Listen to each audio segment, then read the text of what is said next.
Hello दोस्तों, welcome back to our channel. मैं रितु स्वागत करती हूँ आपका स्टडी विद स्टोरी में। तो आज हम कण्व वंश की हिस्ट्री को देखेंगे।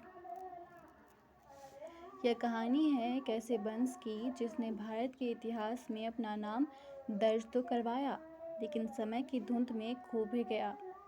एक ऐसा वंश जो सत्ता, षड्यंत्र और पराक्रम का प्रतीक था। यह कहानी है कण्व वंश की। उज्जैनी का राजमहल था। रात के समय दीपक जल रहे थे। राजा देवभूति अपने महल में नृत्य और मदिरा के बीच मग्न हैं। प्रधानमंत्री वसुदेव कण्व एक कोने में खड़े सब कुछ देख रहे थे। देवभूति हंसते हुए कहते हैं, यह राज सिंहासन मेरा है और हमेशा रहेगा। मुझे कोई खतरा नहीं। वसुदेव कण्व धीरे स्वर में कहते हैं, राजा को सत्ता का अभिमान हो गया है, लेकिन एक राजा वही होता है जो अपनी प्रजा का ध्यान रखे, न कि अपने भोग और विलास का। और उसके अगले ही क्षण वसुदेव कण्व ने देवभूति की हत्या कर दी और शुंग वंश समाप्त हो गया।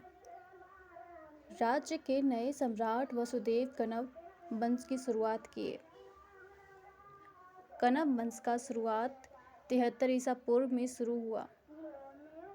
वसुदेव कण्व का उद्देश्य केवल शासन करना नहीं, बल्कि न्याय और धर्म की रक्षा करना था।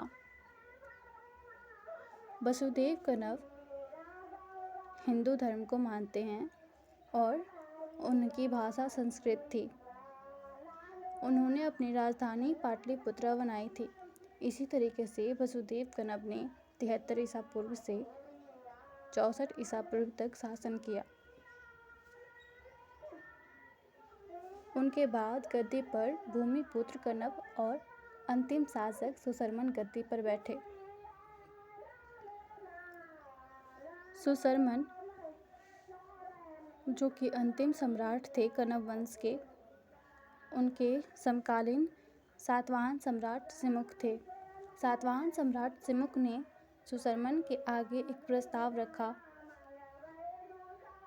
कि सुशर्मन, जो कि कण्व शासक के थे, वो खुद का आत्मसमर्पण कर दे, लेकिन सुशर्मन को यह मंजूर नहीं था। इस वजह से कण्व वंश और सातवाहन वंश में युद्ध हुआ। युद्ध के बीच ही सुशर्मन की हत्या हो गई और कण्व वंश भी इतिहास के पन्ने में सिमट के रह गया। कण्व वंश की शुरुआत 73 ईसा पूर्व में हुई और अंत 28 ईसा पूर्व में। अगर आपको हमारा ऑडियो सुनना अच्छा लगता है तो please like, share and subscribe करना ना भूलें। धन्यवाद।